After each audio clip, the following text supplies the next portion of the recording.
Moi, je travaille énormément sur l'architecture des équipes et le fait que tu aies la bonne composition d'équipe pour pouvoir atteindre des grosses performances. Je pense sincèrement que toutes mes équipes chez Welcome sont 1000 fois meilleures que moi. Moi, que je suis arrivé, on avait 1000 clients, on en a désormais 5500. Donc, il y a plusieurs choses qu'on a réussi. Mécaniquement, ça fait augmenter notre panier moyen qui est passé de 4000 euros à, là, on est à 7100, 7200 euros. Donc, tu vois, on a fait un plus 80%. Et en fait, quand tu arrives et que tu n'as pas été dans ce niveau d'attente, c'est comme quand tu passes d'un club de 3e division et que tu arrives au Real Madrid, l'entraînement, il n'est pas le même. Et donc, tu ne peux pas tout de suite être titulaire. Bonjour, vous écoutez Vive la Vente, le podcast qui apporte des solutions simples à mettre en place pour booster l'efficacité de votre équipe commerciale. Depuis 2007, nous aidons les dirigeants et les patrons du commerce à renforcer leur force de vente en leur permettant de recruter de bons commerciaux, en formant leurs équipes aux méthodes qui marchent et en les aidant à se transformer commercialement et être plus efficaces avec de nouvelles méthodes de vente. 2 fois par mois, je reçois un expert de la vente pour profiter de son expérience et lui demander ses meilleures pratiques commerciales. Si Vive la Vente vous plaît, je vous invite à vous abonner et à nous laisser votre avis si vous êtes sur Apple Podcasts ou Spotify. Bonne écoute! Bonjour à toutes et à tous. Aujourd'hui, pour continuer sur notre lancée et cette 7e saison de Vive la Vente, j'ai le plaisir de recevoir Adrien Vicard, Head of Sales de Welcome to the Jungle. Si vous ne connaissiez pas encore Welcome ou WTTJ, en voici quelques informations avant d'accueillir notre invité. Welcome to the Jungle a été créé en 2015. Initialement, l'ambition était de permettre aux entreprises de se présenter à leurs futurs candidats sous forme de vidéo.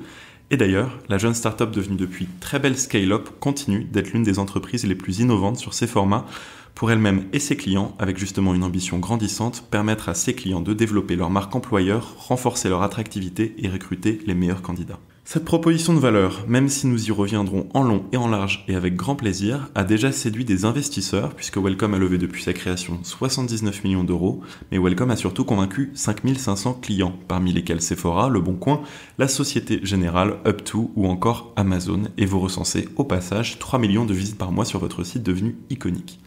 Alors, pour tâcher de comprendre les clés de ce succès plutôt récent, parlant et détonnant dans un secteur qui méritait un bon coup de fraîcheur, je vais poser à Adrien les questions suivantes. Comment mettre en place une stratégie de vente auprès des grands comptes ? Quelles sont les meilleures pratiques commerciales d'Adrien pour construire, organiser et pérenniser une machine de vente prédictible ? Et finalement, comment sans cesse s'adapter à son marché pour trouver des relais de croissance et de nouveaux clients alignés avec sa proposition de valeur en continu ? Mais d'abord, bonjour Adrien, je suis ravi de te recevoir sur Vive la Vente. Comment vas-tu et comment va Welcome to the Jungle ? Déjà, merci pour l'invitation. Je suis ultra content de pouvoir passer un peu de temps avec toi et avec Up2 ce matin sur cette 7e saison. Quand je t'entendais dans l'introduction, je me disais ça fait dans une série. On faisait 2 saisons par an, du coup on triche un petit peu, donc en fait ça fait que 4 ans. Ouais, trop bien. Mais en tout cas, c'est cool d'avoir un podcast qui a autant de vie déjà, autant d'invités prestigieux. Moi, je me sens honoré en tout cas d'être invité. Comment ça va ? Eh ben, ça va très bien. Très content d'être à Paris ce matin avec toi. Comment va Welcome ? Ça va très bien aussi. Je pense qu'on va en parler. On est dans une phase, je pense, assez décisive de Welcome. C'est l'approche de notre 10e anniversaire. C'est un acteur qui est devenu, t'en parler, assez incontournable. Mais je pense qu'on a encore pas mal de défis pour pouvoir continuer d'imposer un peu notre vision du monde du travail. Et puis, les évolutions qu'on constate, tu vois, qui sont assez majeures depuis, on va dire, même 2020, qui avaient été, je pense, initiées depuis quelques années, ont été un peu transformées post-2020. Et on est encore dedans en ce moment, je trouve. Donc, nous, on est content de pouvoir participer à ce changement-là. On parle bien du présent et ça va être important d'y revenir, mais j'ai aussi envie de te parler un peu de ton passé et de parler de ce qu'on appelle souvent le track record. Comment est-ce que tu es tombé dans la vente ? J'avais vu ta question dans la préparation et j'ai essayé de remonter un petit peu le fil. Je pense quand même que je viens d'une famille, tu vois, de commerçants qui étaient dans le nord de la France. J'ai fait une école de commerce assez basique, mais même à partir de 14 ou 15 ans, j'ai souvent participé, eu des jobs d'étudiants qui ont toujours été dans la vente ou dans le service. Je pense que c'est quelque chose où j'aime bien être en proximité des gens et dans l'échange. Et je pense qu'on en reparlera après. Ça fait un peu partie de la philosophie de vente que j'ai, qui est plutôt basée sur la capacité à distribuer avec un bon produit par rapport à la capacité de négociation et vendre des produits qui sont plus difficiles. J'ai fait une école de commerce qui était basique et puis je suis parti vivre en Chine à la fin de mes études pendant un peu plus de 3 ans, entre Shanghai et Pékin. Et là, j'ai travaillé dans la vente B2B, donc c'était ma première expérience pro. Et dans l'événementiel, c'était dans la même entreprise, une entreprise franco-chinoise qui travaillait sur des événements à l'instar un peu des salons comme le salon de l'agriculture ou le salon de l'automobile. Et donc moi, mon enjeu là-bas, c'était de monter des salons sur des industries différentes. J'ai fait un premier salon sur le service aux expatriés, un autre salon sur un festival de food, et puis ensuite j'ai monté le premier salon sur les jets privés et les hélicoptères, donc l'aviation d'affaires en 2011. Donc c'était super intéressant parce que là, il y avait le mix un petit peu, tu vois, avec 15 ans d'expérience maintenant, j'arrive à faire un peu la rétrospective des schémas de jobs dans lesquels je suis. Et ça a été un job où tu avais le mix entre une audience, B2C ou B2B, et puis des ventes, en l'occurrence là, de stands, de publicité, ou liées à de l'événementiel, même de la vente de ticketing. 3 ans et demi là-bas, donc complètement dingue, parce que c'est le moment aussi où la Chine était extrêmement ouverte sur l'extérieur. Donc un moment où ça s'internationalisait, un moment où la Chine, je pense, avait une approche qui était différente et qui a été très entamée en termes de dynamique avec le Covid. Pour nous remettre dans le contexte, c'est au début de 2010 ? Ouais, c'est 2008-2011, donc en plus c'est une période un peu très d'émulation en Chine. T'as le contexte des Jeux Olympiques, t'as le contexte de l'Expo universelle, et je pense une politique d'ouverture qui n'avait jamais été le cas précédemment. On a vu ça avec des invités précédents, je pense notamment à Lemonway, et j'ai noté à travers ton LinkedIn que quand on parle de salon, et tu les compares au salon de l'agriculture ou le salon de l'automobile, on précise bien pour nos éditeurs qui adorent les stats qu'on parle de milliers, voire de dizaines de milliers de visiteurs, des centaines d'exposants, et bien sûr des millions de CA. Donc ça a dû évidemment te donner un outlook hyper multiculturel sur la vente. Mais voilà, je suis pas... Ouais, t'as 3 learnings. Le premier learning pour moi, c'est que quand tu crées un salon sur ces amplitudes-là, et t'as raison, c'est des salons qui font quelques millions d'euros. Même à l'époque, on était en Chine, c'était un marché qui était moins mature quand même que certains salons qui le sont en France ou dans le monde. Mais tu vois, sur des salons de l'aviation où tu étais à plusieurs millions, tu fais à peu près entre 5 et 10, 15 000 visiteurs. Donc des amplitudes de trafic et même des stratégies d'audience, des stratégies de market à anticiper. Et sur ta commercialisation, quand tu es sur un pays comme ça qui s'ouvre et des sujets qui sont assez nouveaux, tu vois, il n'y avait jamais eu de salon de l'aviation d'affaires en Chine. C'est des salons sur lesquels tu réfléchis en amont de phase à 18 mois. Et c'est le truc qui m'a le plus aidé. Tu vois, c'est ce que je retiens de cette expérience-là. C'est l'avant-vente en fait, c'est toute la préparation. Ouais, c'est la préparation. La préparation d'un plan à 18 mois, quand tu as 22 ans, de penser aussi loin et de travailler sur ta stratégie market, la location de ton lieu, l'animation de ton équipe commerciale avec des clients à convaincre, ou tu vois, même sur le salon de l'aviation d'affaires, il fallait convaincre Dassault, Piaggio, Airbus, c'est des cycles de vente déjà de 18 mois, tu es à 500-600 jours. Et donc quand tu as 21-22 ans, tu gères ces différents cycles et que tu es en organisation sur le salon, tu as une mécanique de planification qui est à développer, mais dans le dur. Parce qu'en plus, tu mises sur quelque chose, c'est que quand tu ouvres les portes de ton salon, il y a des gens. Et ça, tu peux jamais savoir avant le jour J. Donc tu gères aussi ton émotion et ta patience sur le fait que tu espères que la stratégie que tu as mis en place va être payante, et des fois avec des très bonnes surprises. On a eu une énorme chance sur le salon de l'aviation. 3 mois avant, la Chine n'avait toujours pas autorisé les vols privés. Donc on était sur un salon plutôt d'éducation, mais pas un salon qui était lié à de la vente. Et on a eu un télégramme du Parti communiste chinois 60 jours avant l'ouverture, qui a fait qu'on a eu tous les millionnaires qui étaient présents, les constructeurs présents et tout, donc effet d'aubaine. Et puis on a fait des salons, pour te parler des salons qui étaient plus difficiles. On a fait un salon qui était une 4e édition du salon lié au service aux expatriés à Pékin, en reproduisant exactement le même modèle que ce qu'on faisait à Shanghai. À l'époque, j'organisais ça avec un très bon ami à moi que je salue. On a ouvert les portes du salon et pendant les 2 premières heures, il n'y avait personne. Et là, tu fais le tour et tu as tous les exposants qui te regardent. Et en fait, ta stratégie, t'es tombé sur la mauvaise semaine, les expatriés, t'as pas touché la bonne communauté, les gens sont un peu lassés de ton produit et tu fais un flop. Et là, t'as un churn, tu vois, où 50% des exposants ne reconduisent pas. Et oui, il faut quand même aller rencontrer tes clients parce que c'est aussi avoir le courage de se dire que tu as raté ton truc, quoi. Revenons sur les learnings. Le premier, donc on était dans la préparation, l'anticipation, ce que j'ai appelé l'avant-vente. C'est quoi le deuxième et le troisième alors ? Deuxième, tu l'as souligné là, mais je pense que ça m'a beaucoup marqué de passer Moi, j'ai déjà grandi dans un environnement qui était assez multiculturel. J'ai grandi à Villeurbanne, en banlieue de Lyon, dans un milieu assez modeste, et je pense que ça m'a déjà beaucoup ouvert l'esprit. Le deuxième, c'est d'être en Chine, quand tu ne sais pas parler chinois. Et que pendant 3 ans dans tes équipes il y a des gens qui sont français, des gens qui sont chinois, des cultures très différentes comme ça, tu dois beaucoup t'adapter. Et j'ai vite grandi sur un rôle de manager qui m'a, je pense, beaucoup motivé, mais j'avais pas de playbook ou j'avais pas de recette sur comment faire dans un environnement comme ça. Et t'apprends aussi avec des gens qui ont un comportement très différent. Tu vois, en l'occurrence, en Europe ou aux US, on a un tempérament plutôt à être dans l'action, à vouloir régler des problèmes.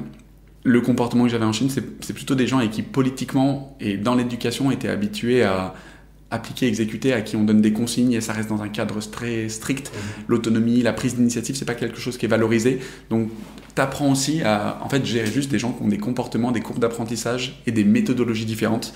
Donc ça, pareil, c'est quelque chose que j'ai beaucoup aimé. Et après, il y a eu un peu l'apprentissage commercial d'avoir des cycles de vente courts, des cycles de vente longs, des typologies de clients. Ou même quand tu as eu des jobs étudiants dans la vente, bon bah là tu es quand même sur des cas plus complexes où tu commences à comprendre qu'il y a des interlocuteurs à convaincre avec une technicité différente. Certains c'est sur l'enthousiasme que tu vas réussir à partager sur ton projet. D'autres c'est vraiment de la technicité commerciale pure, de négociation, sur lesquelles moi je pense sincèrement que toutes mes équipes chez Welcome sont 1000 fois meilleures que moi. Moi je considère que je suis vraiment pas quelqu'un qui est très bon dans la vente. J'utilise d'autres facettes. Je suis meilleur pour, je pense, coacher ça, embarquer des gens, parce que c'est quelque chose qui me plaît, tu vois, intrinsèquement. Je pense que j'aime la dynamique de vente et la dynamique que tu vas avoir sur créer une relation de confiance avec quelqu'un pour que la confiance que tu as dans le produit va pouvoir être traduite par une transaction, mais pas dans la technicité pure qui fait que tu essayes de vendre un produit auquel tu ne crois pas et sur lequel il y a une durabilité qui est assez faible. Entre formel et informel, quoi, quand on en parlait un peu tout à l'heure. Mais du coup, si je résume les 3 learnings, on est dans l'anticipation, le cycle de vente long, l'organisation pour le premier. Le deuxième, ça va être plutôt l'ouverture d'esprit, la capacité de prendre du recul sur le comportement de chacune et chacun pour réussir à justement faire progresser tout le monde. Et le troisième learning, si je ne me trompe, c'est l'adaptabilité justement à tous les cycles de vente et garder cette flexibilité-là entre organiser et plutôt les rapports informels. On parlait de produits et de beaux produits, puisque c'est important de préciser qu'ensuite tu rentres en France et là tu connais une expérience assez fondatrice et impressionnante à mon sens, puisque c'est Apple, à la fois outre-Atlantique, puisque tu vas en plus passer un petit peu de temps à San Francisco avant de devenir business manager de l'Apple Store d'Opera. C'est bon de le souligner, Opera, je suis sûr que tu allais me le dire, mais j'ai envie de le dire en premier. C'est le deuxième plus gros magasin d'Europe, du Moyen-Orient et de l'Afrique, et tu passes 8 ans chez Apple en tant qu'expert du développement commercial et de la vente B2B. C'est une expérience qui m'avait passionné quand on avait déjà préparé ce podcast, donc je vais essayer de finir ma question. C'est quoi les enseignements pratiques et commerciaux que tu as tirés de cette dernière et formidable expérience, puisque c'est aussi ta dernière expérience avant Welcome? Ouais, je sais pas si je te refais toute l'histoire, on en avait déjà parlé, mais pour redonner peut-être un petit peu le contexte, moi je suis rentré chez Apple au démarrage des Apple Store. Le démarrage des Apple Store, ça a eu lieu, tu vois, c'était sur la période de 2011, ça avait ouvert déjà depuis 1 an, avec 2 magasins iconiques qui étaient Opéra et le Louvre. Et moi, je suis rentré chez Apple à Lyon, parce qu'en revenant de Chine, pour l'anecdote personnelle, ma femme, avec qui j'étais depuis l'école de commerce, était venue avec moi en Chine, et puis au bout de 3 ans et demi, elle avait envie de rentrer. Elle avait fait l'EM Lyon, et puis donc je m'étais retrouvé à Lyon où moi j'avais grandi. Puis je suis rentré chez Apple parce que j'étais vraiment tombé amoureux des gens que j'avais rencontrés en entretien, qui me parlaient avec beaucoup d'enthousiasme de l'expérience de ce que Apple essayait de créer en France. Et j'avais senti des gens aussi très humains dans le management, avec une boîte qui était déjà ambitieuse à l'époque. Là, en 2011, quoi. C'était en 2011, mais c'est le 3e Apple Store. T'es dans un centre commercial à Lyon et tout. Et j'avais pas compris vraiment ce que je devais faire pour mon job. Et puis, ce que je devais faire, en fait, c'était développer, aider tous les collaborateurs d'un magasin à pouvoir être à l'aise avec la clientèle professionnelle, parce que l'objectif d'Apple à cette période-là, c'était d'utiliser les Apple Store comme des centres un peu névralgiques de rencontres et B2B même en plus. B2B, et puis de créer à partir d'événements et à partir des produits un peu une émulation tu vois, avec les MacBook Air qui sont sortis, les iPads et les iPhones. C'était vraiment un peu la période, c'est pas la période dorée, c'est la période où en fait je pense que Apple a commencé à se déployer à une échelle même entreprise, alors qu'avant c'était l'apanage plutôt de gens tu vois, qui étaient fans de la tech, fans de très beaux produits, geek nerds, et puis les patrons qui commençaient à acheter ça de façon individuelle. Et on s'est rendu compte que les produits Apple avec un prix plus abordable, une durée de vie plus conséquente et l'usage que les gens en avaient de façon personnelle, qu'en fait il y avait un boulevard pour les pros. Un potentiel de flotte B2B. Exactement. Et ensuite tu vas être à Paris. Hein. Ouais, c'est ça, je fais Lyon 1 année, je développe pas mal d'événements, et notamment parce que une des stratégies d'Apple, c'était de passer par l'événementialisation des Apple Store et de la communauté professionnelle pour rendre... pour faire cette éducation dont on parlait un peu plus tôt. Ouais, exactement. Ouais. Et donc je pars à Paris, je fais 3 ans à Paris, et puis là c'est un moment où je soumets des idées à Apple pour améliorer la qualification, un peu comme si on le compare dans la vente B2B, la détection des leads. Là, ça se passe pas sur le site, ça se passe dans le store, mais ce que tu veux, c'est en fait détecter tous les leads possibles qui sont des leads de business potentiels, soit du newbies, soit ensuite la capacité à pouvoir faire le lien avec le potentiel que tu vas trouver derrière sur des ventes ultra longues. Donc je soumets des petites idées. Je me souviens, il y a un truc de pop-up là. Ouais, exactement. En fait, dans les Apple Store, tu as un iPad que tu peux secouer, dans tous les Apple Store, ce que d'ailleurs je recommande à toutes les boîtes, qui te dit, si tu as une bonne idée, balance-la. Et donc j'avais dessiné un peu ce système de pop-up sur les terminaux de paiement pour expliquer comment ça pourrait se séquencer pour que ça puisse être intégré dans nos produits et ensuite que ça passe côté CRM. Mais alors, moi je sais pas coder, je suis très nul en dessin, donc ça ressemblait à rien. Je l'ai fait 2 fois et la deuxième fois j'ai eu un appel de mon directeur de magasin et du directeur un peu France qui m'ont dit qu'en fait mes messages avaient bien été reçus et qui m'ont proposé de partir à Cupertino, donc au siège d'Apple en Californie, pendant quelques mois pour aller développer ça. Et désormais, c'est une solution qui a été déployée dans tous les Apple Store dans le monde. Donc on a été une petite équipe de 10 personnes et tu pars là-bas en Californie, une voiture qui t'attend à l'aéroport, t'as une playlist avec des Snoop Dogg, des Dre, enfin c'est complètement dingue. Et on précise, le pop-up c'était en fait maintenant ce qu'on voit tout le temps, même sur les sites d'e-commerce, quand on commande par exemple sur la SNCF, notre dernier invité, ou quand on est sur booking.com la saison dernière, quand tu commandes, il y a écrit est-ce que vous êtes B2B ou B2C en fait. Exactement, mais en fait moi j'avais été inspiré aussi de ça sur certains sites et je ne comprenais pas que ce soit pas quelque chose qu'on utilise dans les terminaux de paiement, surtout pour une boîte technologique comme Apple où on avait un parcours client, parce qu'on va venir au learning. L'expérience client est fondamentale chez Apple et je pense qu'elle a été à un niveau extrêmement haut pour la clientèle B2C et qu'elle n'avait pas été encore assez mature sur la clientèle B2B qui était assez récente dans cet environnement-là. Quand je suis revenu en fait de Californie, on m'a proposé de prendre le management de l'Apple Store d'Opéra. Donc pour donner le contexte, quand tu as un Apple Store, tu as plusieurs managers, tout le monde a une business unit de référence. Moi, ma business unit, c'était la partie B2B, les équipes business, qui avaient énormément grossi. On n'en a pas parlé au départ quand je suis rentré chez Apple, c'était à peu près 2% d'un chiffre. Le B2B représentait 2% du chiffre d'affaires d'un store. Je suis arrivé au Opéra, c'était déjà 15%. En partant, c'était 20%. Donc, tu as déjà 1/5 du revenu qui est généré par les clients entreprises. Et là, tu avais une équipe de 20 personnes sur une équipe de 300 qui était dédiée au B2B. Donc, avec l'acquisition de nouveaux clients, plus le portefeuille existant, tu avais déjà 1500 clients qui avaient réalisé des achats à plus de 10 000 euros par an. Donc, tu as un revenu récurrent sur lequel, en plus, tu essayes de travailler. Il y avait 2 gros learnings sur ça. Moi, c'est la première fois que je passais manager chez Apple. T'avais les 20 personnes ou t'avais les 300 personnes? Non, t'as les 20 personnes en direct. Et c'est à peu près le scope que te donne Apple, entre 20 et 30 personnes. Donc, tu as 10-12 managers sur un store comme Opéra, sur des stores plus classiques que tu vas retrouver à Lyon, à Nice, à Carré-Sénart, à Rosny, à Val d'Europe. Pour les gens en région parisienne, tu as à peu près 80 à 100 personnes. Là, c'est le 2e plus gros store en Europe. C'est le 5e plus gros dans le monde. Donc, c'est une fourmilière. Et 2 heures par jour, tu dois gérer l'intégralité du store. Et donc, en continu, tu as 200 à peu près collaborateurs full-time qui travaillent entre le service technique, les stocks, les accessoires, l'expérience client. Enfin, tu as une énergie qui est assez incroyable. Et moi, c'est vraiment un environnement que j'ai adoré parce que, un peu comme dans l'événementiel, tu as un peu des montagnes russes, tu vois, je trouve, à gérer en termes de rythme. Je pense que j'adore, moi, les environnements comme ça où même chez Apple, tu as des gens qui, à l'extérieur, ont d'autres jobs, d'autres passions. C'est très multiculturel. Et en même temps, j'arrive à la conclusion par rapport à tes learnings. Moi, j'ai appris 3 choses exceptionnelles chez Apple. La première, c'est que le produit, l'attention au produit, l'attention aux détails, c'est primordial. Ça paye et oui, c'est un investissement. Et tu vois, je pense que c'est le cas aussi chez Welcome, mais de croiser un petit peu l'art, la technologie, l'attention au produit dans le temps, c'est un pari qui est gagnant. Et oui, ça coûte cher d'acheter là le nouveau casque de réalité virtuelle d'Apple. Oui, ça coûtait cher d'avoir le premier iPod. Dans la durée, ce qu'ils font eux, c'est un premier produit pour pouvoir ensuite le démocratiser et avoir des effets d'échelle. Mais je trouve que le plaisir que tu as dans l'usage au produit, des fois même si c'est dématérialisé, l'attention aux détails, elle se voit côté client. Et ça c'est vraiment quelque chose qui transpire vraiment au sein de la culture Apple. La deuxième, c'est l'attention aux gens. Apple, je pense que tu vois, c'est pas une surprise, c'est une machine à cash énorme. Elle navigue entre la première et la 3e entreprise la plus valorisée, rentable au monde. Elle est ultra pérenne. Des très très bonnes marges. Ouais. Moi, chez Apple, tous les matins, tu ne parles jamais de ça. Tu parles pas de tes chiffres de vente. Tu parles du niveau de NPS que tu as eu dans le magasin et à toutes les échelles. Le seul truc qu'on te lit, c'est quel est le ressenti des clients hier dans le magasin. Quelle a été l'expérience positive d'un client sur la démonstration d'une enceinte ou d'un accessoire? Quel a été le commentaire négatif de quelqu'un qu'on a oublié de saluer à l'accueil? Et ça te met une culture où en fait le plus important c'est le produit. Le deuxième plus important, mais sur une ligne assez horizontale, c'est l'expérience que tu vas avoir pour les clients et le fait que la culture, ça soit une culture de service. La troisième, c'est l'attention que tu mets sur les gens. L'attention que tu mets sur les gens, tu vois, je suis passé manager au bout de 3 ans chez Apple. Ce qui a été un peu... Je pense que j'étais impatient sur ma première année parce que je l'avais déjà été en Chine.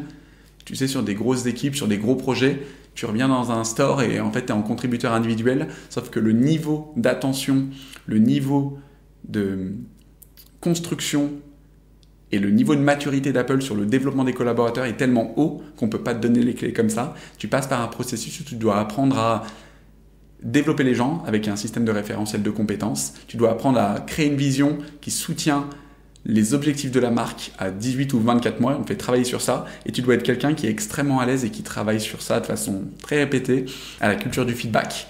Et en fait, quand tu arrives et que tu n'as pas été dans ce niveau d'attente, c'est comme quand tu passes d'un club de 3e division et que tu arrives au Real Madrid, l'entraînement, il n'est pas le même. Et donc, tu ne peux pas tout de suite être titulaire, c'est parce qu'en fait, c'est tellement difficile au départ de maîtriser les codes et d'être au niveau d'attente d'une des boîtes comme ça, qu'on te donne les clés avec...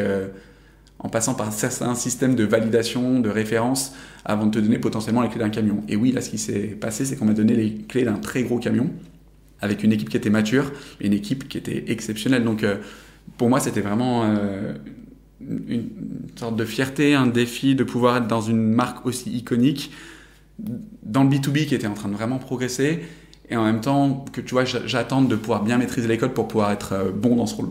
T'as aussi mis beaucoup de process en place, notamment pour les grands comptes, parce que là on parlait du B2B en général, mais t'as aussi séduit pas mal de grands comptes, surtout à Opera. Est-ce que t'as des bonnes pratiques à nous partager sur cette question? Parce que ça gagne pas mal en importance, la question des grands comptes. Beaucoup de regards se tournent vers ces grands groupes ou ces entreprises à succès, pour qui le budget est parfois moins limité que les autres entreprises. Donc si t'as des bons conseils pour justement séduire ces beaux groupes... Ouais, je vais essayer de faire plus court, parce que je vois que en plus je digresse pas mal. C'est intéressant, c'est que chez Apple, tu n'avais pas de système de compte management ou d'organisation qui était basé sur le système de dépenses des clients. J'ai eu une conversation à un moment justement en Californie avec la personne qui gérait le store new-yorkais de Fifth Avenue, qui était lui beaucoup plus mature, qui avait une énorme expérience. Je trouve que ça, c'est chez Apple et même dans la vie en général quelque chose sur lequel il faut rester curieux quand tu ne sais pas comment ça fonctionne et que tu ne connais pas les opportunités, d'aller chercher les outils, d'aller chercher les schémas qui existent toujours. Inventer quelque chose de révolutionnaire, tu as peut-être Mistral, tu vois, qui vient de le faire, en l'occurrence sur des schémas d'organisation, d'architecture, de modèles d'incentive, de comment tu gères une base client. Je pense que tout existe déjà, et donc il suffit d'aller chercher quelle est la recette que tu as besoin d'appliquer à un moment T. À Opera, nous, il y avait, je te disais, 1500 au final clients qui dépensaient déjà de plus de 10 000 euros par an. Et en fait, ce que j'ai organisé, ça n'existait pas trop à l'époque, j'avais 20 personnes dans l'équipe, mais j'en ai 10 que j'ai mis en account manager, sur lesquels on a basé un système de tiering qui était basé sur le niveau de dépenses engagées qu'on a ensuite. Et tu vois, maintenant, je me dis, bien sûr, heureusement que j'ai fait ça. À l'époque, il n'y avait aucun Apple Store qui fonctionnait comme ça. Il n'y avait pas d'organisation, mais il n'y en avait aucun Apple Store qui avait ces amplitudes non plus de base client, ni de profondeur dans les équipes. Donc, tu ne pouvais pas fonctionner de cette manière-là. L'idée t'était venue de New York. Ouais, exactement. On avait été en séminaire. Parce que c'est courant dans d'autres boîtes maintenant de faire du tiering. Ouais, et puis du tiering, mais même dans un Apple Store, dans le retail, de se dire que tu as une base client, comment tu l'animes, ça n'existait pas. Lui, c'était une base client qui était encore plus dépensière, plus mature, dans un Apple Store qui était le plus gros Apple Store du monde. Donc, et assez similaire en termes en fait, de persona, parce qu'à New York ou Paris, tu as à peu près les mêmes typologies de boîtes. Fifth Avenue et Opera, ouais. Exactement. Ça se conçoit. Là, le choix, c'était est-ce qu'il faut les baser sur les niveaux de revenus engagés? Est-ce qu'il faut les baser sur un tiering qui est basé sur les types de produits ou les industries? Nous, je trouvais que c'était un peu comme chez Welcome, les industries étaient tellement mixtes que tu n'avais pas la nécessité encore de verticaliser de cette manière-là. Par contre, le niveau de dépenses, tu avais des clients comme Doctolib qui étaient déjà à 1 million de dépenses par an, des Tiller Systems, des Content Square, des Ledger, qui dépensaient beaucoup plus que les clients dits historiques, tu vois, des SNCF, des Louis Vuitton, qui avaient quelques appareils, et c'est des noms qui ressortent dans ton fichier client comme un peu iconiques. En l'occurrence, si tu regardes le niveau de dépenses, le niveau d'attention n'est pas du tout le même.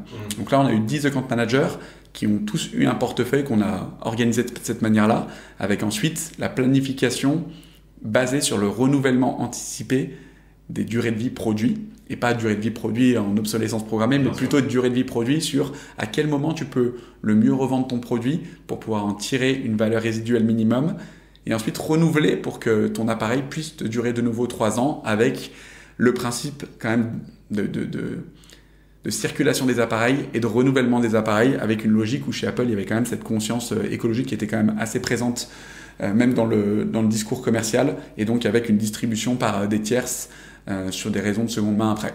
Et donc tu avais de façon assez logique des gens qui achetaient 2000 Mac, avec qui tu mettais en place un process de déploiement, tu vois, une super vente, parce que 2000 Mac t'en as vite pour 2 millions, que tu mets en place en leasing, et avec un accompagnement d'un account manager qui sonde comment le déploiement s'est bien passé, qui ensuite a des discussions de cross-sell sur les accessoires, qui ensuite introduit tu vois, la potentialité de pouvoir passer sur des cadeaux de fin d'année avec des AirPods pour tous les collaborateurs. Et donc vraiment une sorte d'animation basée sur des principes de account management, mais avec des cycles produits que tu connais déjà un peu en amont, même si c'est très secret chez Apple.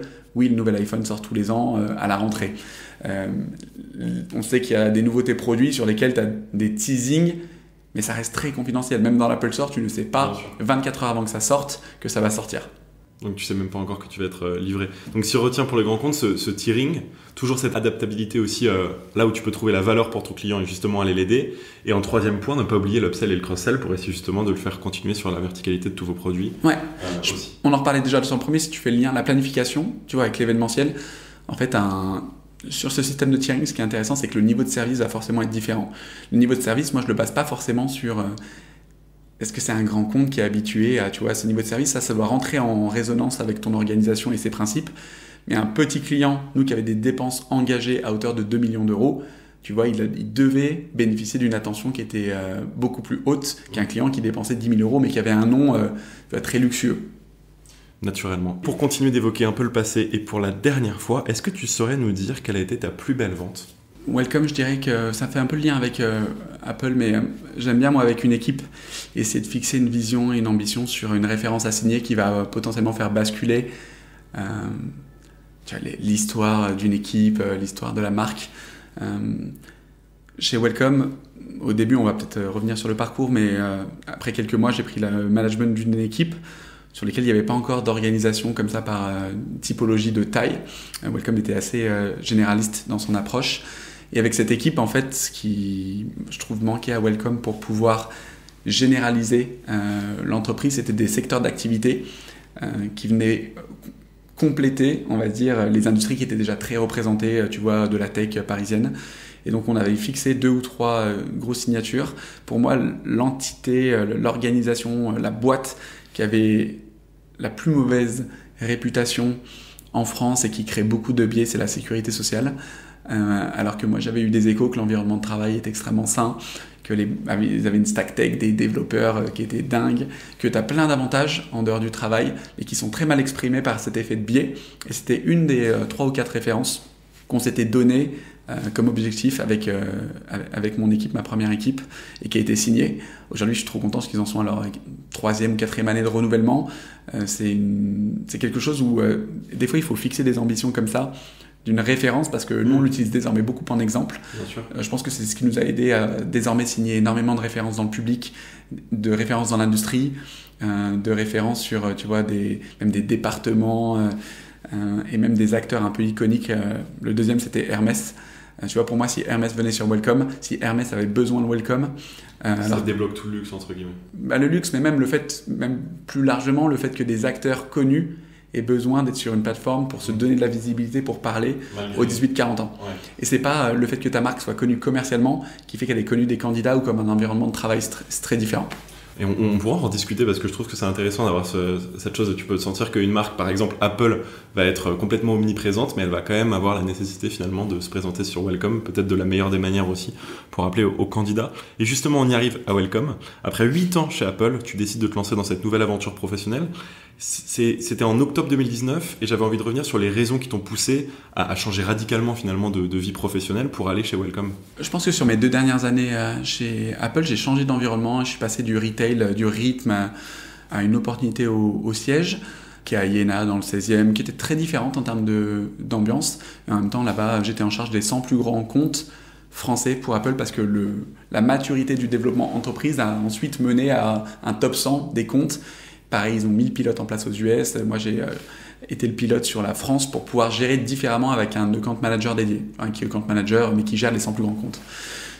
Dans cette ambiance-là, tu vois, moi j'étais en direct avec les clients. Ce que je te disais tout à l'heure, je pense que c'est pas la partie sur laquelle, d'une, moi je suis le meilleur, et de deux, dans laquelle je prends le plus de plaisir. Je pense que c'est le moment où je me suis aussi rendu compte que l'élément qui me faisait le plus plaisir, qui était le plus énergisant pour moi, c'était de construire des équipes, de travailler dans des environnements qui étaient extrêmement rythmés, et ça commençait à me manquer. Je venais juste d'avoir ma deuxième petite fille. J'avais fait 8 ans, il y avait l'opportunité de revenir dans le retail, mais je sais aussi que le retail, malgré le fait que tu puisses avoir des rythmes que moi j'adore, ça nécessite de travailler un week-end sur 2, et c'est normal, hein, c'est un peu la marque employeur et le rythme de ce type d'environnement. Moi j'avais envie de quelque chose de plus prévisible et prédictible avec ma femme et mes filles. J'avais envie d'être présent sur tu vois, au moins les 10-15 premières années de leur vie. Et donc, je sentais aussi que dans les conversations que j'avais pu avoir avec des gens qui étaient dans mon portefeuille, tu vois, j'allais une fois par semaine chez justement les acteurs qu'on citait tout à l'heure, chez Conto, chez Tiller System, chez Content Square, chez Ledger. Je voyais quand même une émulation. Chez Docto, chez VP. Je voyais une énorme émulation. Je voyais plein de jeunes concentrés, focus produit. Le rythme un peu qui m'avait fait partir en Chine, le rythme que j'avais vu dans le retail chez Apple. Et en fait, ça m'a manqué. Je me suis dit, j'ai encore envie d'une expérience comme ça. La Startup Nation était à son pic aussi. Ouais, c'était à ce moment-là. Exactement. En fait, moi, c'était entre 2015 et 2017 que j'ai géré ça à Opéra et que j'ai vu, tu vois, ces premières startups se construire. La French Tech 120 qui se construit beaucoup à ce moment-là. Exactement. Et puis moi, les conversations qu'on démarrait avec Welcome, qui m'avait approché, j'avais eu des conversations également avec Payfit, avec Alan, avec Tesla. Tu sentais qu'il y avait quand même quelque chose qui était intéressant. Et je pense que d'ailleurs, c'est des boîtes où Payfit et Alan, à la fin, m'ont dit, on ne sait pas si tu vas réussir à jumper d'un grand groupe à une start-up, et ça nécessite un mindset particulier. Et moi, je leur ai dit, bah, c'est vrai, moi non plus, j'en sais rien. Tu vois, j'ai été en Chine dans l'événementiel et chez Apple dans le retail, mais j'avais pas été dans ce type d'environnement qui, en plus, a une sorte d'aura mystérieux, et tant que tu n'y es pas, c'est dur de le comparer, de se dire, est-ce que moi, je vais y arriver dans une start-up, ce qui est très différent en termes d'échelle. Et en l'occurrence, tu vois, les parallèles, c'est que en Chine, moi, dans l'événementiel, tu es dans un rythme qui est extrêmement variant et qui fait peur en termes de vertige. Quand tu dois ouvrir les portes d'un salon, quand tu es chez Apple et que tu es dans le retail et que 2 heures avant tu ne sais pas ce qui va sortir dans ton magasin et que tu dois former l'intégralité de tes collaborateurs, que tu dois trouver des nouvelles techniques de vente, que tu dois rappeler tout ton fichier client parce qu'en fait des gens sont éligibles à une remise sur le nouvel iPhone, ça a une vitesse d'exécution qui est complètement folle. Et donc en fait ça a été la première bonne surprise pour moi, c'est que le rythme en fait était assez proche de ce que j'avais connu. Et chez Welcome, j'y suis arrivé parce que vraiment, un peu comme ce que je te partageais tout à l'heure, moi je pense que je suis assez sensible au discours en entretien. C'est aussi quelque chose sur lequel moi j'ai essayé d'impacter à mon échelle chez Welcome to the Jungle, et j'ai senti 3 choses qui moi m'ont beaucoup marqué, m'ont donné envie. D'une, il y avait la vision de Jérémy, qui est le cofondateur de Welcome et notre co-CEO, qui avait une attention tellement importante au produit, au temps passé à produire quelque chose d'utile et à la volonté de pouvoir rendre un sujet pénible, chiant, dont on parlait mal, beaucoup plus abordable, que c'est quelque chose auquel j'ai beaucoup cru. Et comme je l'ai vu en Chine et comme je l'ai vu chez Apple sur comment est-ce que tu parles d'un sujet et avec une façon pour les gens de se l'approprier qui va totalement changer, que ça j'ai beaucoup cru à cette vision-là. La deuxième chose à laquelle j'ai cru, c'est le fait de voir qu'il y avait déjà 1000 clients, que tu en avais 900, 950 dans la tech parisienne, mais que tu aies certains gros groupes. À l'époque, il y avait Orange, Sephora, Louis Vuitton sur la partie retail. Et je me suis dit, s'il y a des gros comme ça qui ont besoin de venir aider tout petits, en fait, ça va peut-être être un sujet qui va se généraliser. Et puis la troisième, je pense que j'avais envie, c'est plus une question de défi, j'avais envie à ce moment-là de ma carrière de retrouver une équipe. C'est pas ce qu'on m'a promis au départ. Ce qu'on m'a dit, c'est bon, on va voir comment tu navigues dans cet environnement et on est prêt à te faire confiance. Démarre sur un rôle de sales et on verra. Ça, c'est un gros learning que je voudrais donner aux gens qui peut-être écoutent. C'est de ne jamais avoir d'ego sur un titre de rôle, sur un salaire au départ.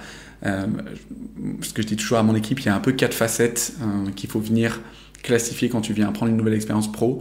Numéro 1, et tu les classes en fonction de là où tu en es dans ta vie et ce qui est important pour toi. Mais numéro 1, c'est est-ce que tu crois en la mission, la vision et les produits de la marque. La numéro 2, c'est est-ce que le job en lui-même te donne envie. Le numéro 3, c'est est-ce que l'équipe, tu vas avoir envie de travailler avec elle, pour elle, à côté d'elle. Et numéro 4, c'est ton salaire.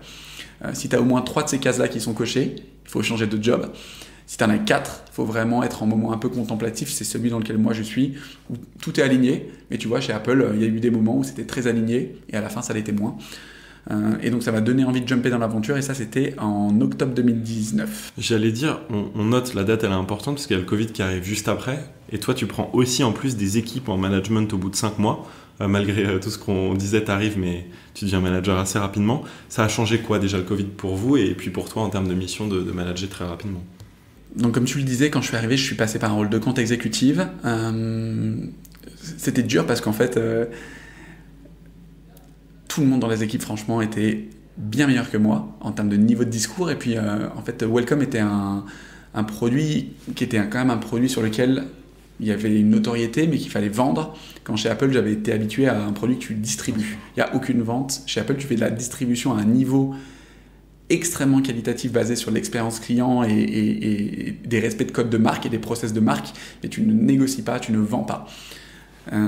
Chez Welcome, il y a déjà eu ce premier petit choc sur lequel j'ai dû m'acculturer. Puis après, mes réflexes, je pense, sont revenus sur le fait de construire des frameworks, construire des process, avoir la volonté aussi d'embarquer les équipes sur une vision.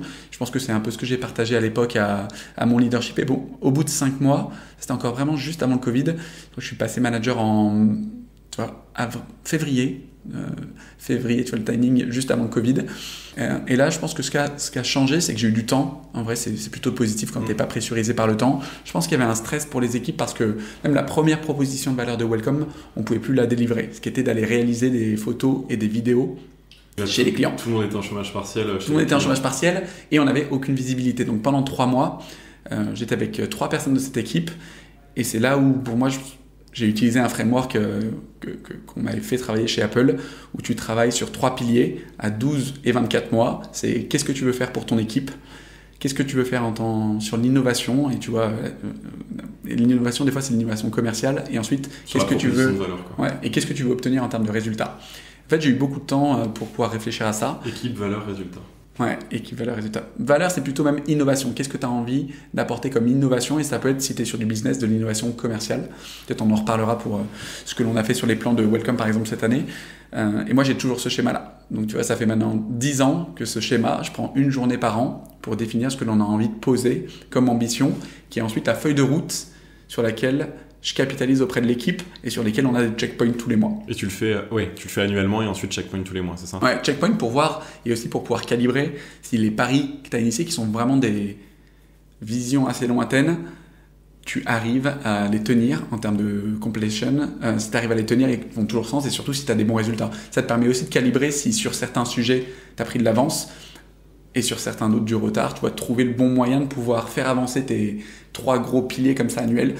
Ça sert surtout, c'est pour donner un cap à l'équipe qui paraît assez lointain, ambitieux, pour que tout le monde ait envie de le suivre, et qui donne quand même des points d'étape, un peu pour pouvoir aller faire, un peu comme tu vois le Tour de France, des étapes pour voir si tu es toujours sur la bonne route et à la bonne vitesse. Et ça, c'est plus individuel, et comme ça les gens arrivent à peut-être aussi mieux se repérer. Enfin, c'est un peu comme les OKR. C'est exactement ça. Ça me fait un peu penser à ça. On a évoqué le passé, on a bien évoqué tes débuts chez Welcome, et on va revenir justement un peu au présent et à l'organisation commerciale que tu as mis en place maintenant en fait. Et j'avais envie de parler un peu de chiffres aussi. Est-ce que tu en as d'autres pour résumer vos succès commerciaux? Je pense à l'augmentation du panier moyen, plein d'autres chiffres. Ouais, je t'en donne plein. Tu as raison de le préciser. En fait, moi, déjà, l'élément que je préfère dans une équipe et même dans ce rôle, c'est l'architecture. Moi, je travaille énormément sur l'architecture des équipes et le fait que tu aies la bonne composition d'équipe pour pouvoir atteindre des grosses performances. C'est vraiment le sujet sur lequel je crois le plus avec les gens, et la capacité de faire confiance aux gens, de recruter les bonnes personnes pour qu'elles soient, ambitieuses, motivées, qu'elles sachent répondre à des défis, mais pas forcément, tu vois, sur des aspérités de vente où on se dit je veux avoir les meilleurs closers, moi je veux avoir les gens les plus intelligents et qui aient compris quelle est la mission dans laquelle on est, qui sont capables de rester 5 ans, 10 ans autour d'une vision et d'une ambition, parce que j'aime aussi les voir grandir dans ça. J'aime les phases dans lesquelles c'est compliqué et dans lesquelles on rebondit, et j'aime les phases dans lesquelles tu as des gens qui explosent. C'est un peu toute une composition d'équipe, mais ça pour moi c'est un peu comme, tu vois, être coach d'une équipe, et qu'importe le sport, en fait t'aimes le groupe dans son ensemble. T'aimes pas juste quand ça marche et quand tu gagnes, tu vois, la meilleure compétition. En fait t'aimes le chemin. T'aimes pouvoir l'adapter avant et démarrer, quoi. Ouais, exactement. Mais l'architecture, tu vois, de composition, pour moi, tu peux ne pas forcément avoir toutes les meilleures stars à chaque rôle. Si tu as travaillé sur la bonne architecture, ça fonctionne. Et c'est d'ailleurs pour ça que tu as plein de coachs qui, des fois, changent le système de jeu. Parce que le plus important, c'est le système de jeu. Mon learning, et ce qui s'est passé, c'est que depuis moi que je suis arrivé, on avait 1000 clients, on en a désormais 5500. Donc il y a plusieurs choses qu'on a réussi. La première, c'est à généraliser le positionnement de Welcome. Welcome, qui était une boîte qui avait adressé majoritairement les startups parisiennes. On a mis en place des stratégies qui nous ont permis de diversifier complètement, alors qu'on avait le même produit. Je pense que ça, c'est venu aussi de notre meilleure compréhension des aspects, des attentes, des différentes typologies. Ça, c'est en 2021. En 2021, ce que l'on a fait à la sortie du Covid, c'est qu'on a créé des équipes commerciales qui étaient divisées par typologie, avec des gens qui gèrent les toutes petites startups, des gens qui gèrent le SMB, des gens qui gèrent plutôt les ETI et le bas de l'enterprise, et une équipe enterprise qui gère les comptes de plus de 1000 personnes. Je pense que dans cette architecture d'équipe, déjà on a compris comment adapter notre cycle de vente et comment justement avoir par équipe les meilleures personnes pour s'occuper, les meilleures compétences pour s'occuper des problèmes clients. Ça, c'était le premier. Aujourd'hui, tu as 50% de la valeur de notre ARR qui est composée de clients mid-market et d'enterprise, alors qu'on était à 2%, tu vois, il y a 4 ans. Le deuxième, l'impact sur le panier moyen, ça vient de différents chemins, mais donc la première réalité, c'est que nous, on a un système d'abonnement qui dépend de la taille. Donc ça commence à 3 400 € pour les boîtes de moins de 15 personnes, et ça va jusqu'à 59 900 € pour les boîtes de plus de 2000. Donc en fait, en ayant cette diversification plutôt sur, tu vois, l'upmarket, donc nous, à l'échelle de Welcome, c'est toutes les entreprises de plus de 150. Mécaniquement, ça fait augmenter notre panier moyen qui est passé de 4 000 € à, là on est à 7 100, 7 200 €. Donc tu vois, on a fait un plus 80%. Sur l'enterprise, et pour te donner le panier moyen par typologie, on est à 4 000 € sur les startups, on est à 6 000 € sur le SMB, on est à 11 000 € sur le mid-market, on est à 28 000 € sur l'enterprise. Il est bien l'enterprise. Ouais, il est très bien, mais il nécessite aussi un niveau d'accompagnement derrière sur lesquels on a des coûts. C'est ça dont on parlait tout à l'heure, un niveau de service, ça demande aussi un budget derrière. Exactement. Donc ça, il y a eu déjà l'augmentation du volume qui a été considérable. Ça a été basé sur un schéma d'organisation qui était différencié pour bien comprendre. Et donc ça, c'est vraiment ce que je recommande aussi, c'est qu'en fait, tu as besoin de comprendre les attentes des clients. Et ensuite, on a composé les équipes en fonction un peu des profondeurs marché. Tu n'as pas du tout la même profondeur marché sur les gens matures pour aller sur de la marque employeur en enterprise par rapport à des gens qui ont besoin de recruter de façon très mécanique dans des cycles où tu vois, tu as des acteurs de la tech qui se renouvellent et des acteurs même de la création d'entreprise sur lesquels c'est assez systémique. Le troisième, c'est la vélocité. On est passé d'une vélocité à...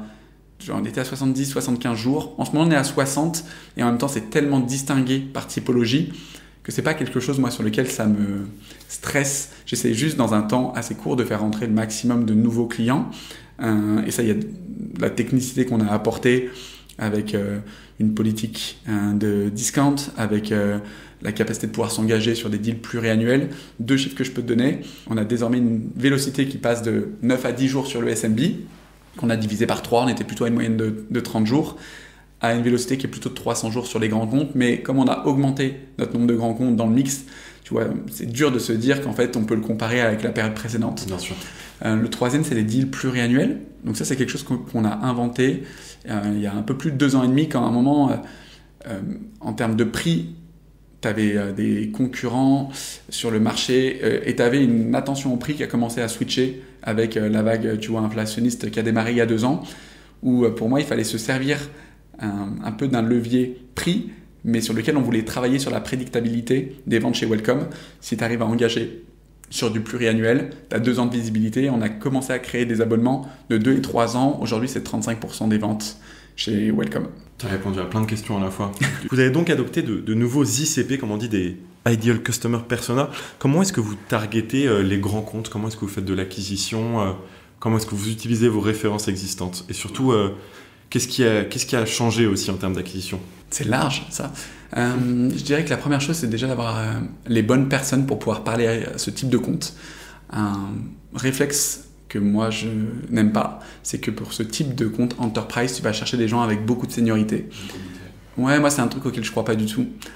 J'y crois pas du tout parce que en fait, ce type de compte, il nécessite un type de compétence. Ce type de compétence, tu peux l'avoir naturellement ou tu peux le travailler, mais c'est pas une question d'âge, c'est pas une question de genre. Tu peux l'avoir à 22 ans en rentrant de Chine et après avoir fait des salons aussi. Exactement, mais en l'occurrence, moi je suis pas le meilleur d'ailleurs pour ces types de phases. Mais tu vois, j'ai eu dans mon équipe justement des profils très différents et cette équipe de départ que j'ai pu avoir, pour moi il y a 3 compétences pour être à l'aise avec ce type de persona. La première, il faut que tu sois extrêmement patient. C'est des deals qui nécessitent intrinsèquement d'être à l'aise avec le temps. Et donc, l'organisation de l'équipe dont je te parlais tout à l'heure, moi, je l'ai organisée, la segmentation, pas par expérience et pas par qu'est-ce que les gens avaient envie de faire et à quel type de client tu avais envie de parler, parce que mécaniquement et instinctivement, et je pense par réflexe, tu as des biais sur ça où tout le monde veut vendre au panier moyen le plus cher.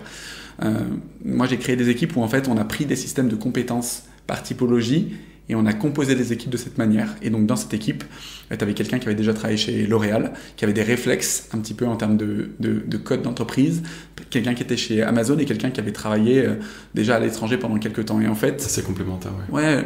La patience vraiment de travailler sur ce type de compte, la capacité à gérer la frustration quand un de ces comptes te dit non et que ça fait 2 ans que tu le travailles, c'est vraiment un skill set de compétences qui est conséquent. Et le troisième, il y a quand même des diplomatie négociation à avoir qui est très différente de ta capacité par exemple à adresser du SMI sur lequel il faut que tu sois très bon dans le rythme, très bon dans la planification, très bon dans l'organisation. Donc on l'a créé de cette manière-là. Donc pour répondre à ta question, déjà les bonnes personnes pour parler à ce type de compte, c'est la première clé de succès. Donc ça passe par recruter les bons profils, avoir confiance dans les gens et comprendre que c'est sur la base d'un type de compétences que ce type de client, tu vas réussir à les gagner. On a gagné 400 clients grands comptes depuis 2 ans sur des Hermès, des Chanel, du public, de l'industrie, des ministères. Et en fait, tous ces clients-là, on les a gagnés avec des gens qui avaient 24, 25, 28 ans. Donc, c'est pas une question de seniorité. De seniorité. Le deuxième, je dirais que tu as quand même besoin d'avoir un produit et d'avoir même dans tes équipes des gens qui vont pouvoir répondre à l'interrogation de ce type de compte. Notamment, on n'était, nous, pas équipés niveau légal. On a eu beaucoup de questions qui étaient liées à la finance aussi sur la façon des conditions de paiement de ce type de compte. Si tu veux gagner ce type de compte, tu as obligatoirement besoin de pouvoir t'adapter et tu ne peux pas rester sur les mêmes conditions, même si tu veux quand même imposer ta solution. Nous, on a dû quand même beaucoup travailler sur ce sujet-là et notamment sur les sujets où nous, on distribue aussi un outil de gestion de candidature dans notre proposition de valeur. Tous ces comptes-là, ils en ont déjà un. Donc, il fallait que techniquement, tu sois compatible avec leur solution. Ça fasse l'API et que ça puisse relier. Exactement. Et ça, c'est un truc que j'avais appris chez Apple. S'adapter. Mais en fait, c'est que techniquement, ces boîtes-là, elles sont déjà extrêmement matures, elles ont des outils en place. Et en fait, le plus important, c'est que tu puisses travailler en amont sur ta capacité de compatibilité. Pour pas imposer son écosystème. Parce qu'ils ne les prendront jamais, de toute façon. Ils ne vont jamais passer sur une solution, tu vois, qui est plus jeune, qui ne répond pas à certains besoins, et surtout qui n'est pas globalisée. Quand tu travailles avec, c'est rien, tu vois, un compte comme Hermès, ils ont un SIRH Monde. Et c'est pas à toi avec ta petite solution que tu vas réussir à la déployer parce que ça ne répond pas aux besoins. Parlons d'architecture pure et dure. Tu as combien de personnes sous ton management aujourd'hui? Combien sont en grand compte? Combien sont, tu vois? À l'échelle de Welcome, comme ça je dézoome un petit peu, on est 340 aujourd'hui. À l'échelle de l'équipe revenu, qui est une nouvelle équipe parce qu'on était une équipe business et désormais on a intégrer l'équipe qui est en charge de l'onboarding, l'expérience client chez nous. Les gens chez nous qui construisent les vitrines, qui réalisent la production et qui gèrent plutôt l'expérience client. Vraiment l'équipe produit quoi. Plutôt l'équipe plutôt l'équipe Customer Success, si je fais le parallèle avec d'autres boîtes. Et nous on a quand même une partie création des vitrines, production qui est conséquente, mais qui fait partie du funnel client. Donc on est plutôt sur toute l'équipe funnel d'acquisition et funnel base client. Cette équipe-là, elle est composée de 140 personnes, et pour te le faire dans un schéma simplifié, moi je gère tout le début du funnel, donc je gère l'équipe SDR, donc en charge de la qualif entrante, et nous on a 150 demandes entrantes à peu près par semaine, donc tu vois, il faut les traiter, et de la prospection. J'ai l'équipe Sales, dans l'équipe Sales, tu as 4 équipes. Tu as l'équipe en charge des tout petits comptes, du SMB, du mid-market et de l'enterprise, et donc dans l'équipe acquisition, tu as un team leader, et 3 personnes qui sont en charge des démonstrations et plutôt du closing. Et ensuite, tu as la partie client Et donc la base client a tellement progressé qu'aujourd'hui c'est 60 personnes. Ah oui. Donc moi il y a 40 personnes en acquisition et dans les ventes indirectes sur lesquelles j'aide également, tu as 5 personnes avec nous aujourd'hui qui travaillent sur la distribution de Welcome à travers les agences de communication RH. Et tu vois, ça représente à peu près 20% des ventes chez Welcome. Sur la totalité de l'équipe Account Management, tu as aujourd'hui une 50aine de personnes. Et donc l'équipe CAM, qui gère nous les grands comptes, elle est composée d'un team leader et de 8 personnes qui gèrent notre base client. Mais tu vois, aujourd'hui, c'est à peu près 400 clients. Donc chaque Key Account Manager a une 60aine de clients dans son portefeuille. Terminons cette seconde partie du podcast en parlant non pas de ton organisation, mais du futur de ton organisation et donc le recrutement. En plus, tu en as fait passer des entretiens. Je crois que tu me disais que c'était autour de 200 entretiens, notamment lorsque tu étais chez Apple. Est-ce que tu as des bons tips pour bien mener un entretien pour recruter un commercial notamment ? Je crois que c'est en tout cas une des parties de mon job que je préfère. Tu vois, je pense que ma femme, quand elle m'entend faire passer des entretiens, c'est quelque chose sur lequel elle rigole à chaque fois. Elle me dit, mais comment tu trouves l'énergie de repartager, reparler de toi, reparler de Welcome, t'intéresser comme ça aux gens ? Moi, j'ai vraiment conviction profonde que ça, c'est le meilleur investissement de temps. C'est que le temps que tu vas dédier, l'énergie que tu vas dédier sur 45 minutes, que ce soit une personne qui ne va pas rejoindre l'entreprise, mais avec qui tu auras pu être sincère et donner du feedback assez précis, et quelqu'un qui vient rejoindre l'entreprise potentiellement pour 2 ans, 3 ans ou 10 ans, 45 minutes d'investissement, tu vois, je trouve ça assez peu au final. Et l'énergie en plus. Ouais, et puis moi, voilà, il y a ce truc-là où j'estime que tu peux créer une différence qui est tellement importante dans le choix du collaborateur et qu'aujourd'hui, tu n'es pas sur un rapport de force. Moi, j'y crois pas à ce truc de le rapport de force côté entreprise ou candidat. Un rapport qui est équilibré. Tu essaies juste de voir s'il y a un match sur cette rencontre-là. Mais c'est sûr qu'il faut faire l'effort côté candidat, mais il faut aussi faire l'effort côté recruteur. Je dirais dans le tips, il y en a, moi j'en ai deux ou trois que j'utilise. Déjà, j'essaye vraiment d'être très naturel dans la conversation. Et d'ailleurs, pour moi, c'est plus pas un entretien, j'essaie d'avoir une conversation et je demande à la personne de me poser le maximum de questions qui l'intéressent et pas des questions classiques d'entretien, pour savoir si c'est le bon environnement pour cette personne-là et que moi, je puisse lui répondre avec le maximum de sincérité sur quelle est la dynamique de Welcome en ce moment, qu'est-ce qu'il va retrouver chez nous en termes de culture qui va pouvoir matcher avec ses envies et qu'on ait une vraie conversation. La deuxième, c'est que nous, chez Welcome, ce que l'on fait très bien, alors le meilleur trick, c'est qu'en ce moment, par contre, ce qui est une réalité, c'est que les candidats sollicitent plusieurs sociétés en même temps. Et c'est normal, tu vois, ils ont le choix. C'est comme si tu allais comparer, tu vois, le prix d'un produit que tu aimais bien dans différents magasins. Ben là, en l'occurrence, c'est ta carrière. Et donc, en ce moment, tu es sur un marché qui fait que les candidats sont très alertes, très conscients. Et donc, ils vont sonder plusieurs entreprises en même temps pour savoir où est-ce qu'ils vont pouvoir potentiellement continuer de grandir ou continuer d'avoir tu vois, une progression de salaire ou trouver un environnement dans lequel ils sont bien. Nous, on fait des entretiens en 7 jours. On rencontre pour une personne en stage, pour un VP, tu vois, produit, tu rencontres 4 personnes chez Welcome, 4 personnes différentes. En moins de 7 jours, et tu as une réponse au maximum le 8e jour. Et nous, elle est là, la différence, c'est que nous, on a réussi là, tu vois, à gagner des candidats contre des très gros scale-up qui proposent 30 à 40% de salaire en plus que chez Welcome, parce qu'en fait, je pense qu'on est les premiers à répondre. Et ça donne envie aussi. Et ça donne envie, parce qu'en fait, quand tu as plusieurs choix, tu prends aussi celui qui te sécurise le plus rapidement.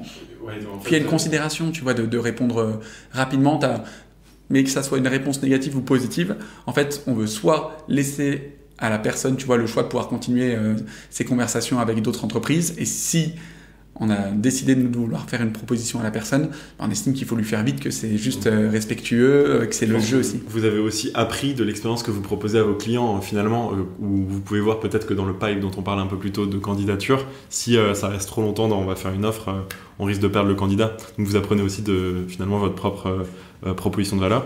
Très rapidement, c'est quoi ce que tu regardes en premier chez un commercial lorsque tu fais passer un entretien ? Je suis pas du tout rapide, mais je dirais si c'est quelqu'un de gentil. Et donc à l'écoute, curieux, parce que toi t'es quelqu'un d'assez curieux, je pense, c'est pour ça que t'aimes faire passer des entretiens. Donc si la personne est aussi un peu curieuse de savoir comment ça se passe. Je pense que je te dis gentil, mais vraiment dans le sens pur du nom. Si t'as un bon produit à vendre et si t'as une bonne équipe, t'as créé la bonne architecture, il faut des gens juste gentils parce qu'ils vont être à l'écoute, ils vont faire preuve d'empathie, ils vont vouloir t'aider à régler un problème. Et en fait, la vente d'un bon produit, c'est ça. J'adore cette réponse parce que je l'avais même pas encore eue et c'est vrai que l'empathie et l'écoute, c'est quand même très très important chez un commercial, encore plus en 2024. Il me reste 3 questions que tu peux traiter en 1 minute. C'est quoi le meilleur conseil qu'on t'ait donné ? D'écouter les feedbacks et d'attendre 1 semaine ou 2 à t'être reposé avant de pouvoir faire une réponse. Et qu'est-ce que tu dirais aujourd'hui au commercial que tu étais quand tu as commencé dans la vente ? De pas faire commercial trop longtemps parce que c'est pas l'endroit dans lequel je suis le meilleur. Et enfin, est-ce que tu as des références culturelles comme des livres ou même des œuvres audiovisuelles à recommander aux directeurs commerciaux qui nous écoutent ? En tout cas, il y a plein de playbooks qui existent sur le marché. Moi, il y en a un qui m'a beaucoup aidé. Je pense que c'est pas... en tout cas, ça va être un ouvrage qu'on t'a déjà cité, mais Sales Acceleration Formula, tu vois, de HubSpot, il te donne les schémas en 5 formules très simples sur recrutement, formation, architecture d'équipe, modèle d'incentive et sur la partie animation commerciale, qui sont des très très bons basiques quand tu as besoin de structurer une équipe jusqu'à, je dirais, une centaine de personnes. Autre chose ? Un autre livre ou une autre référence culturelle ? Rien à voir, mais je te donne une référence culturelle qui est l'album Listomania de Phoenix. Ok, parfait. Très bien, c'est un peu à la mode en ce moment et en plus courant. Merci beaucoup Adrien pour tous ces feedbacks, cette expérience multiculturelle, cette gentillesse aussi à travers toutes tes réponses également. Je pense que ça détonne et ça fait plaisir d'avoir un épisode qui donne de bonnes pratiques mais qui aussi sort un peu du lot. Merci à vous de nous avoir écoutés jusqu'au bout. Je vous rappelle que si vous êtes sur Apple Podcast ou Spotify, je vous encourage à nous laisser un avis et une note. Et je terminerai en te remerciant une dernière fois. Peut-être à bientôt. Merci aussi à toi. Et vive la vente!